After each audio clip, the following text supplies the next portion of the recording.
right, let's kick this thing off and get started. Just looking to do some simple terminal practice today. Nothing too heavy. At least not yet anyway. Let's see. So I have the terminal. Let's create a directory on the desktop. So, desktop.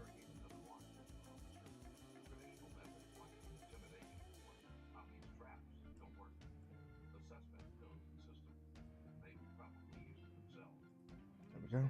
And we'll make a directory name terminal. We'll cd into terminal, and then we'll make a initial folder. Okay. We'll name this one food menu. We'll cd into food menu, and let's create a file. I think we will name this coffee shop. Actually, you know what?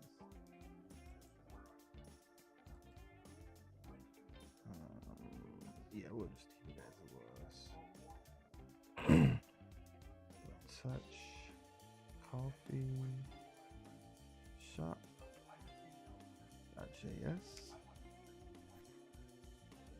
Let's make sure we have that. Yep. All right, and we can begin by working in this directory. Let's do this.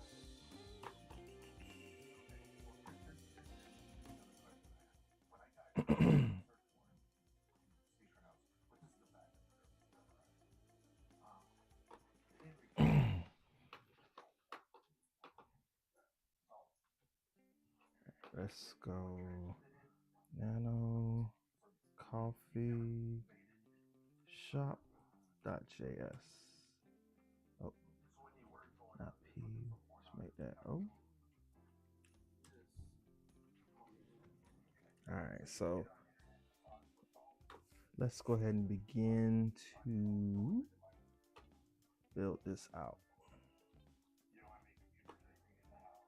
All right, so today we're just going to build a small food ordering app in the terminal using pure vanilla JavaScript.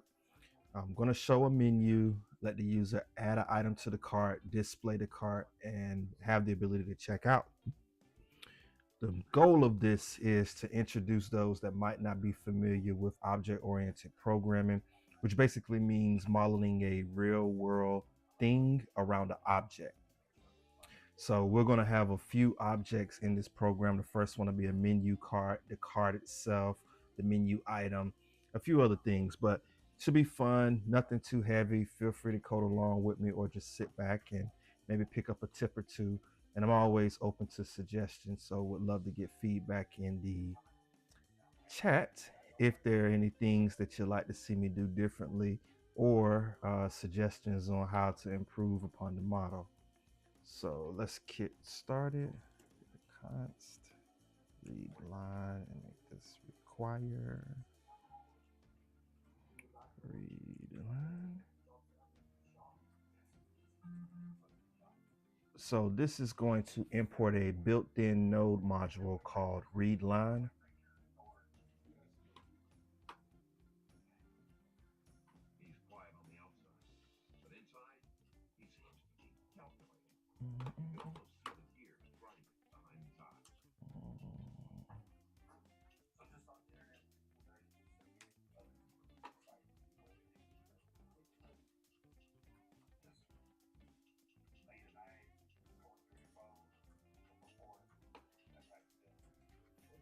So basically with this, node is going to require.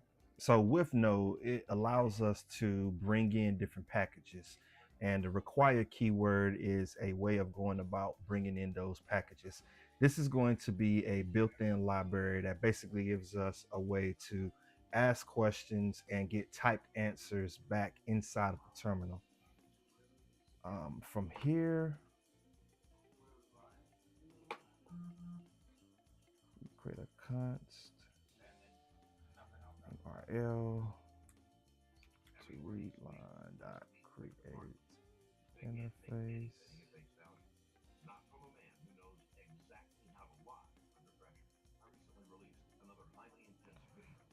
This will be input process stdin, and this will be output process.std.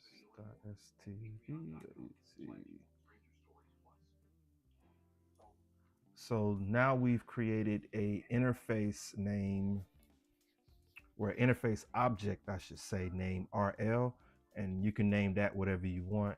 This is basically going to connect the program to the actual keyboard and to the screen, which allows some interactivity with the terminal. Typically, the terminal just digests information, but with a few packages, this gives us a little interactivity. So we don't have to worry about loading a JavaScript file. We can 100% practice and get things done in the terminal itself. And to kind of talk a little bit more about this object, we're using the read line that we just required. And here's the variable name. And then we have an object itself. First being the input or process. Yeah, I spelled that correctly, just making sure. The process.stdin, which basically means standard input. This is what allows the user to type. And then we have process.stdout,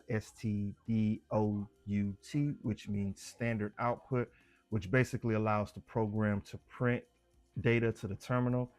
And then we use the create interface, which is going to wire the input plus the output together, which is why we have the rl.question, and this is what's going to allow everything to work.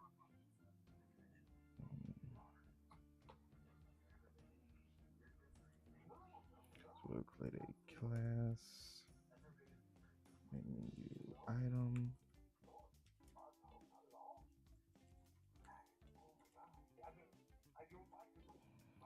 So be a constructor.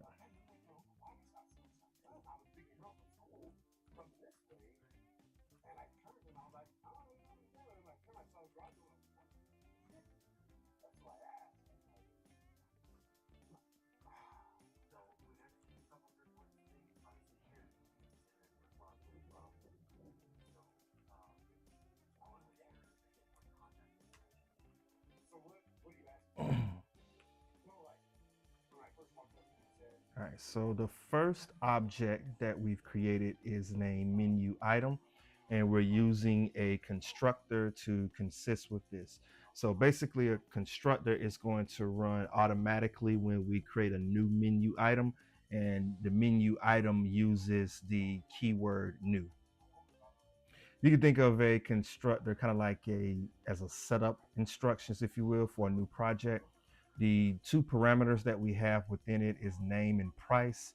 And this basically is going to accept the name and the price in order to create a menu item.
Okay, just wanted to make sure I wasn't getting any error messages or anything.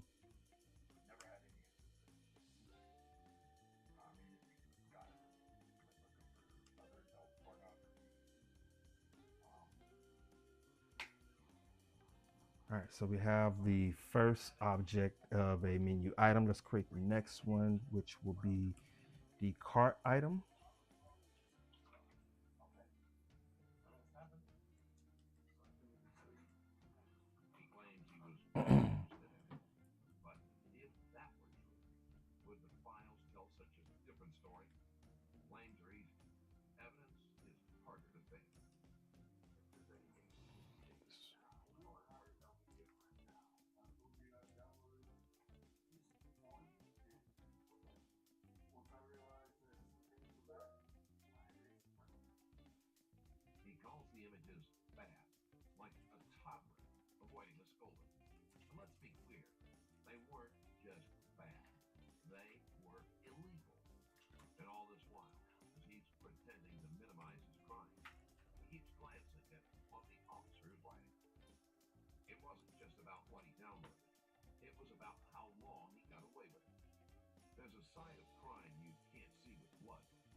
So we've created the class named car item. We have the constructor inside of it, which is going to take the menu item object that we have in addition to a quantity.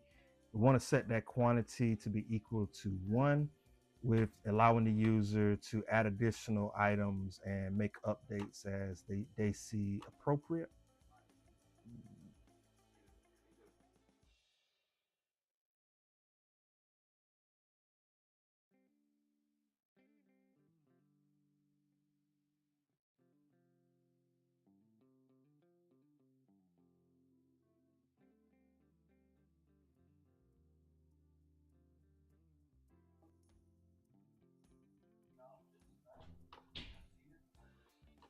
All right, so I might need to turn that down a bit.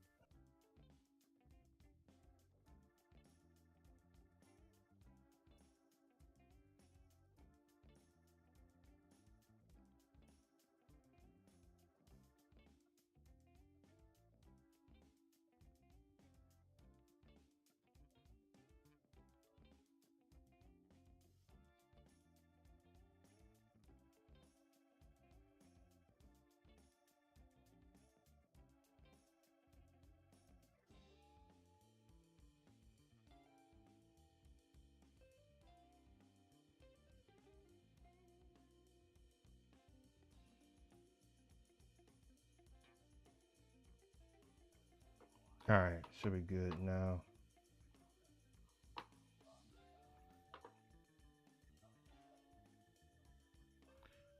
So the menu item is going to be the actual product.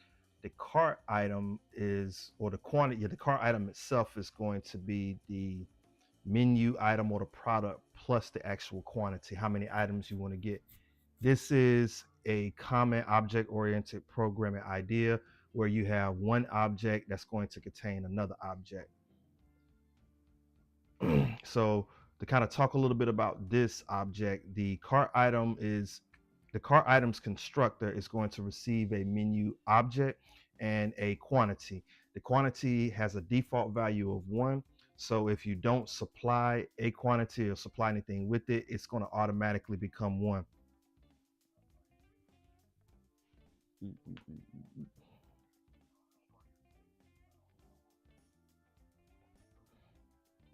And then within it, we'll create a get total function. Basically with this, we just want to return something, and what we want to return is this dot menu item.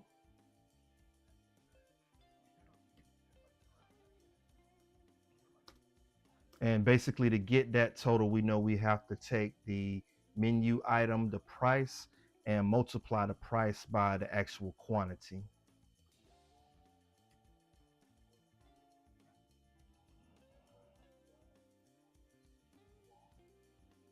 Let me make sure I don't misspell anything. Quantity. Perfect.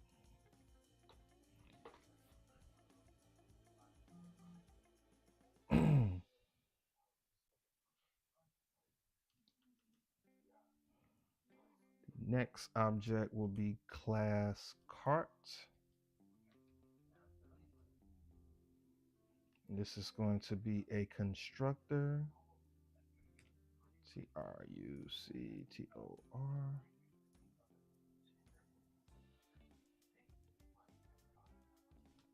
And we know the cart itself is just going to be where we want to hold everything that will be within it, and items get stored within an array. So this will be a empty array.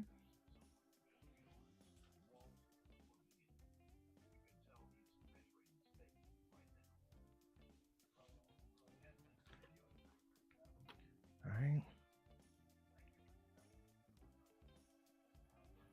And then we'll create a function named add item.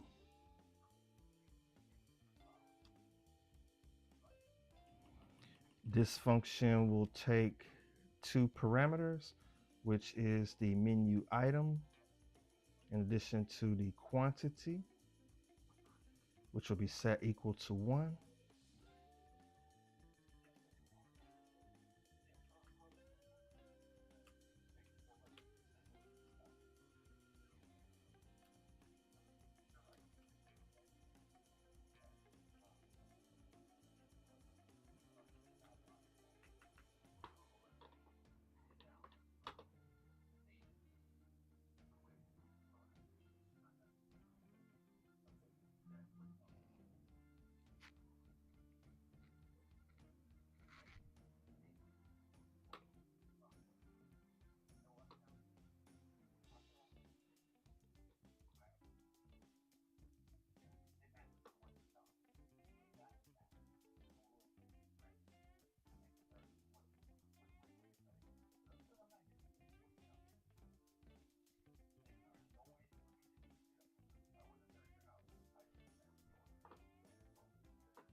So basically we then created a function named addItem that takes two parameters, the menu item object in addition to the quantity, which is default set to 1. And we created a constant name existing, which is basically saying we want to find the item and we want to loop through all of the items. And if there's an existing item, we're going to add it to the quantity. Otherwise, we're going to push that item into the actual cart using the new keyword and the .push method, built-in method from JavaScript.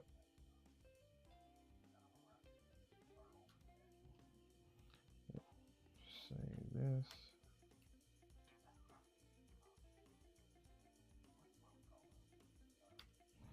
All right, and then let's come back. I think we'll need to, now that we have the item added, we'll need to get the subtotal. Get subtotal.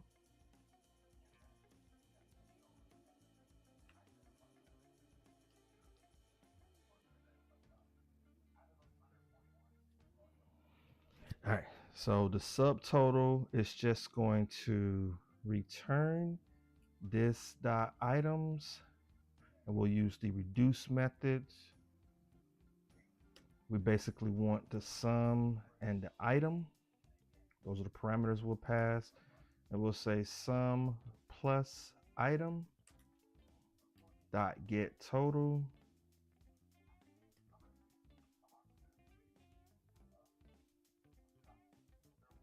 So we'll call this anytime we want to get the actual subtotal of the items that are within the cart. And then of course, in order to see or have them displayed, we'll need to print. So we'll create a function named print cart.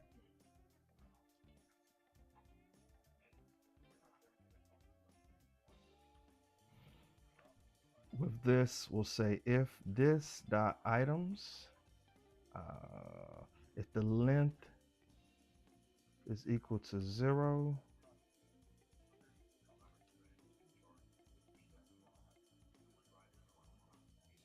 We'll go console.log.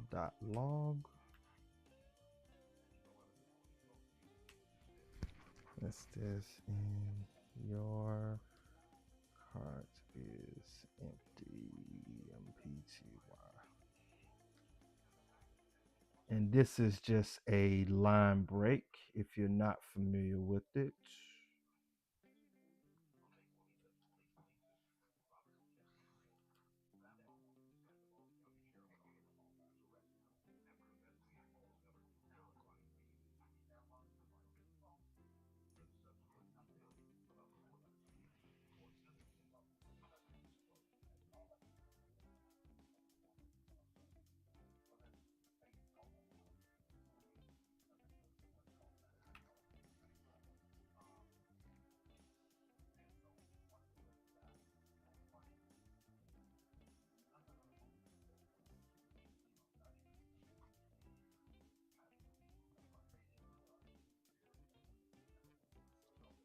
And let's go console.log.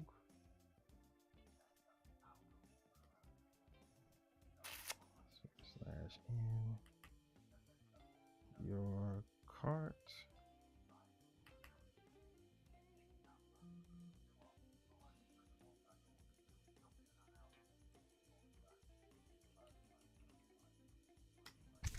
And this would be this dot items.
All right.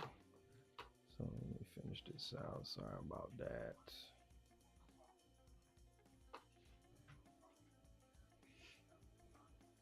So dot log. So now I just want a way to loop over and display those items.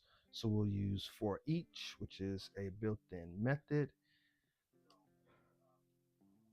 And this will be a arrow function. And just log to the console.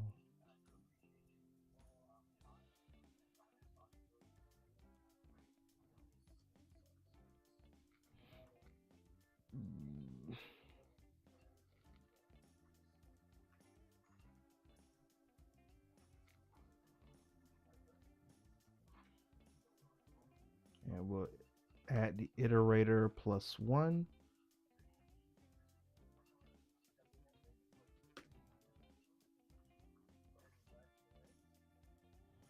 And then this will be item.menu, item.name.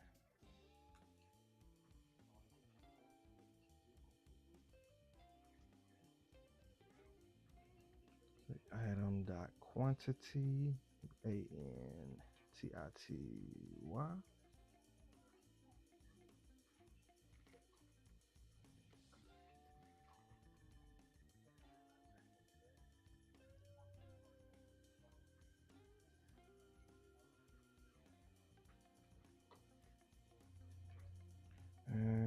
will be minus. You know what? Let me add a second, because with this one, go item dot get total.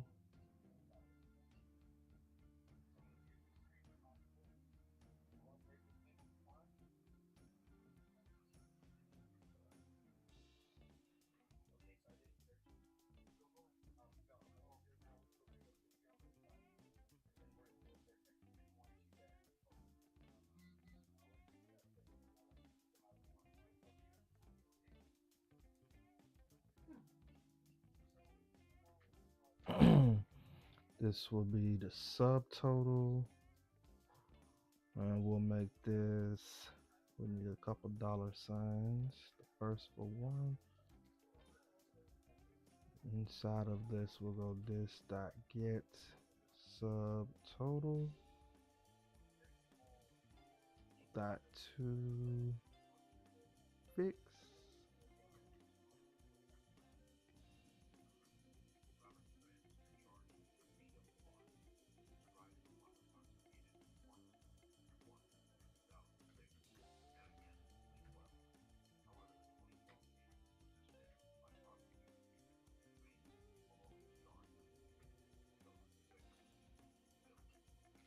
Cool.